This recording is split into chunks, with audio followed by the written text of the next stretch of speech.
Hi. Hi. Thanks for coming. Here I am sitting reading a book.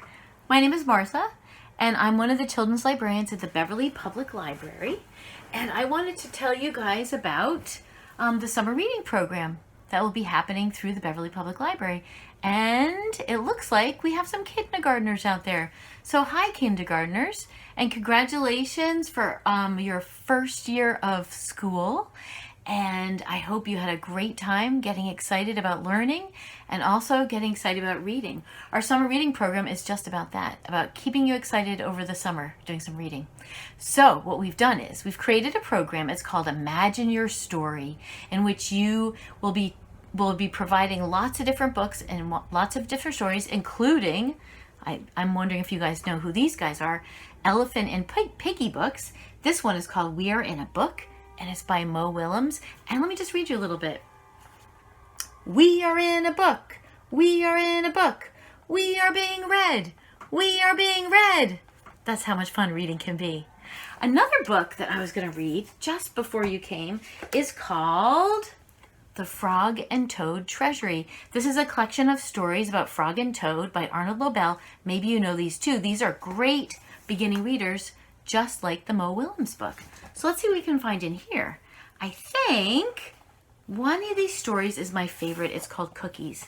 And it's about how Toad bakes some cookies and then he offers some to Frog and they just can't stop eating them.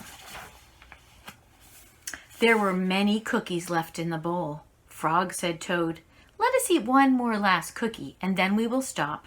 Frog and Toad ate one very last cookie.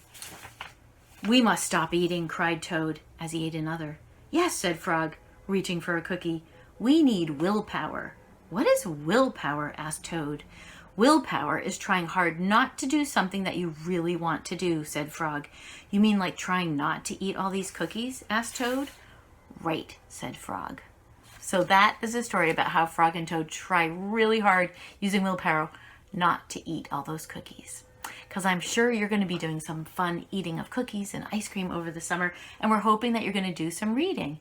And we have all these books that have animals in them. At the Beverly Public Library on our website, we're going to have a special online program that's going to have animals, live animals that you can watch on your screen as part of our summer reading program. All this information about how to do the summer reading program, how to find our programs is all on the library's website, or you can give us a call at the library and we can answer any questions. One of the things we'd love you to do is to set a goal of trying to read 12 hours this summer. 12 hours equals 720 minutes, which sounds like a lot, but if you spread it out from June 22nd all the way to August 14th, it wouldn't be so hard at all. And in fact, we've created a log where you can keep track of all the reading that you do. And so every time you read for 20 minutes, you can mark off one of these circles with coloring it in, or you could put stickers on it. And when this is all filled in, that represents 12 hours of reading or 720 minutes.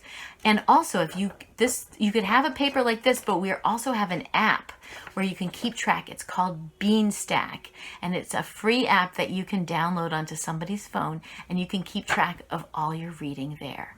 Well, let me show you some of the other books. We have a big long list of recommended books. You can read whatever you want, but this is another book that's on our list. This also has a lot of animals in it. It's called A Stone Sat Still by Brendan Wenzel, and it's about a stone, because I'm sure you guys are going to go to the beach and maybe put some rocks or some stones in your pocket, and you're going to move that rock. But this is about a rock that sits still. A stone sat still, and all the things that that rock becomes, all the things that it is, and all the creatures that come to visit it. So here are a couple pages to share. And the stone was a blink, and the stone was an age, and you can see the stone has been traveled upon by a little snail. And the stone was an island.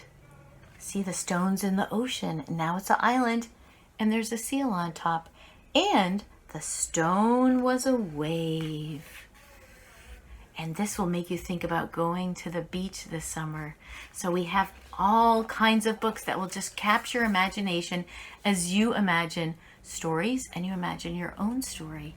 Now, if you can read for 720 minutes or 12 hours, you also get to enter in a raffle, and we have some fun prizes that you could possibly win.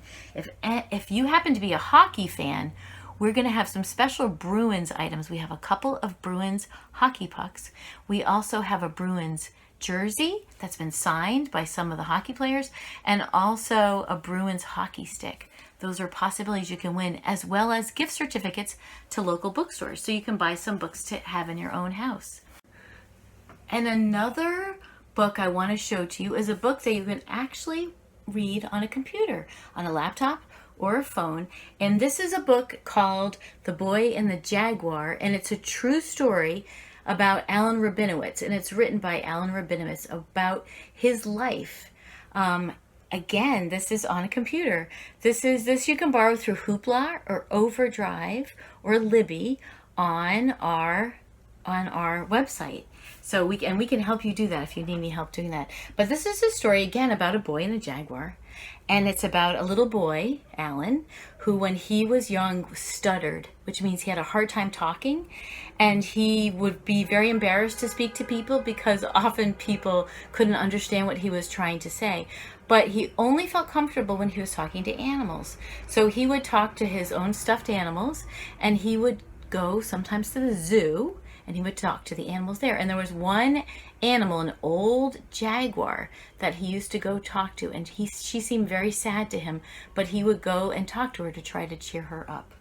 But when he grew up, he decided to become a zoologist, and he studied animals, and he became particularly interested in big cats such as jaguars and tigers and lions, and he went to study them in the wild.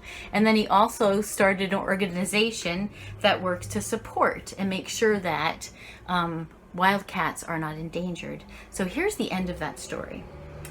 This is how it goes. I know I should feel frightened, but I squat down and I look into the jaguar's eyes. He's just met a real jaguar in the wild, just as I had with the sad old female at the Bronx Zoo. But this animal isn't sad.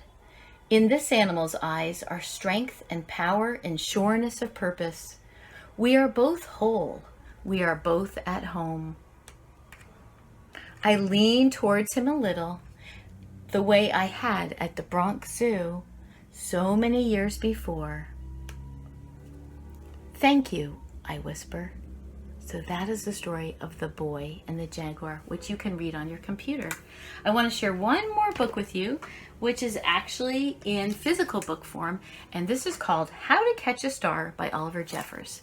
And this is the story of a boy who wants to make friends with a star. And here it starts just the way stories do, especially stories that we imagine. Once there was a boy, and the boy loved stars very much. And every night the boy watched the stars from his window, and he wished he had one of his very own. He dreamed of how this star would be his friend. They would play hide and go seek and take long walks together. So I hope that you have some wonderful times this summer to take long walks, but I also hope you have time to cuddle up on a bed with a nice soft pillow and do some reading. And remember, the reading for you is whether you read yourself, if you're good at reading or you're just starting reading, or if you have someone read aloud to you. So keep track of your reading on your reading log or on that Beanstack app. And if you can get to 720 minutes, you will have completed the summer reading program. Have a wonderful summer. Enjoy reading. And again, congratulations for finishing kindergarten.